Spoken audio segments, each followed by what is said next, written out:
पौधे में जैसे एंजाइम होते हैं जो हर क्रिया को सुचारू रूप से चलाते हैं पौधे के अंदर, तो उन एंजाइम को भी एक्टिवेट करता है। फोटोसिंथेसिस में मदद करता है। फोटोसिंथेसिस के जो प्रोडक्ट निकलते हैं जिनको फोटोसिंथेट्स हम कहते हैं, उनको एक दूसरी से दूसरी जगह ले जाने में ये मदद करता है पोटास। K+ के रूप में इसका अपटेक होता है पौधे के अंदर। प्रोटीन सिंथेसिस में इसका रोल है, और इसकी जो मोबिलिटी है वो भी इसकी भी कम है पोटास की। मैं आपको बता दूं, जितनी भी हमारी इंडियन सोइल है, आप मिट्टी टेस्ट करवाएंगे, रिच इन पोटास आपको मिलेगी। हाई आपको उसका जैसे होता है ना, लो मीडियम हाई, आपको पोटास हाई मिलेगा। आवाज नहीं आ रही? ओके। तो पोटास हमको उसमें हाई मिलेगा। तो हमारी सोइल में बहुत ज्यादा पोटास है, खास करके जो हमारी मीडियम लोमी जो सोइल है और हैवी सोइल जो है वो फुल ऑफ पोटास है, उनमें पोटास की कभी कमी नहीं आती। इसी तरह से जो हमारी लाइट सोइल है उनमें जरूर पोटास की कमी आती है। इसके बहुत सारे रोल है, जैसे मैंने कहा था। एक जो स्टोमेटा होता है, पर्णरंध्र जिसको हम कहते हैं, उसको खोलने और बंद करने में पोटास का सबसे बड़ा रोल होता है।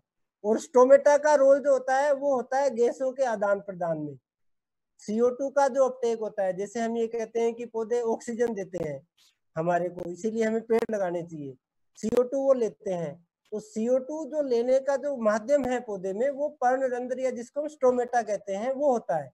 तो उस स्टोमेटा को ओपन और क्लोज करने में वहां पे K आयन जो होता है उसका सबसे बड़ा रोल होता है।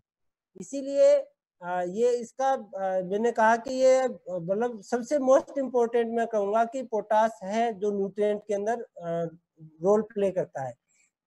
इसी तरह से जैसे मैंने कहा था, ओस्मोटिक प्रेशर, ये अपटेक जो पानी का होता है रूट के अंदर, उसके अंदर भी इसका रोल होता है।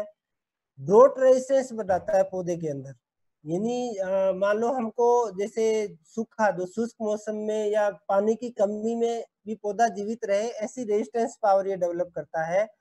और बहुत सारे एंजाइम जैसे मैंने कहा था उनको भी ये एक्टिवेट करता है। और पौधे की लाइफ की हर स्टेप के अंदर पोटास का रोल है। पोटास को क्वालिटी न्यूट्रिएंट भी कहते हैं। जैसे मैंने कहा था कि फ्रूट्स के अंदर सबसे ज्यादा पार्ट, अगर हम फ्रूट का एनालिसिस करेंगे उसका निकाल के, तो उसमें आपको ऑलमोस्ट 1/3 जो 2/3 पार्ट है, 3 हिस्सा वो आपको पोटास का मिलेगा। इसीलिए इसको क्वालिटी न्यूट्रिएंट कहते हैं। जितनी भी फसलें हैं, सब्जियां हैं, चाहे वो हमारी गेहूं है, चाहे वो चावल है, चाहे सोयाबीन है, कोई सी भी क्रॉप है, उसके अंदर पोटास जो है वो क्वालिटी है, उसका कलर, उसका साइज, उसका शेप, उसका टेस्ट, इवन उसकी सेल्फ लाइफ जिसको हम कहते हैं, जैसे कि सब्जियां बहुत जल्दी सड़ जाती है, कई सब्जियां ऐसी होती है जो आप कई दिन तक वो रह जाती है। प्याज है, आपका लहसुन है, इनकी जो कीपिंग क्वालिटी है वो इससे बढ़ती है। तो इसीलिए इसको क्वालिटी न्यूट्रिएंट कहते हैं पोटास को। अब पोटास मिट्टी में कैसे होता है इसको हम जानेंगे।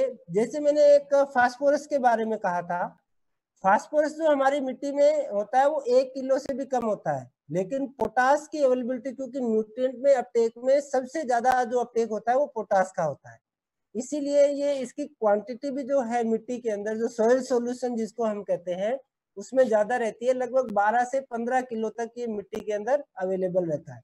इसी तरह इसकी 3 फॉर्म होती है पोटास की, जो मिट्टी के अंदर रहती है। अनअवेलेबल फॉर्म होती है, जो प्राइमरी मिनरल्स जिसको हम कहते हैं, जिससे हमारी मिट्टी बनी हुई है, उसके अंदर पोटास रहता है। सेकेंडरी मिनरल्स में रहता है, जो धीरे धीरे पौधे को मिलता है। और एक जो सॉल्यूशन के अंदर जो रहता है, जो रेडिली अवेलेबल होता है।